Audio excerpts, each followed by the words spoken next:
BNP এখনো ক্ষমতা আসে না, তারেক বারবার নিষেধ করতেছে যে আমরা এখনো ক্ষমতা আসিনি, আমরা দল এখনো গঠন হলো, এখনো নির্বাচন হয়, আপনার চাঁদাবাজি বন্ধ করেন। তারেক জারের নির্দেশ চাঁদাবাজকে অ্যারেস্ট করেছিল পুলিশের সাথে অস্ত্র করা।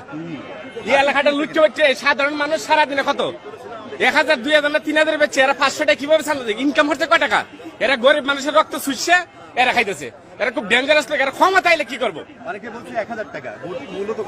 500 আছে, 1000 আছে, শুরু দোকান করে চাঁদার জন্য আসে।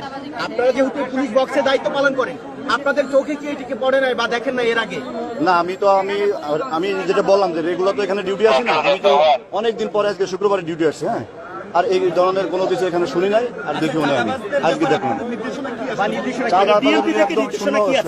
ডিএমপিতে একদম জিরো টলারেন্স। এখানে সাদাবাদের বিরুদ্ধে আমরা কঠোর ইয়েতে আছি। আমাদের সাদা পোশাকে ডিউটি আছে, আমরা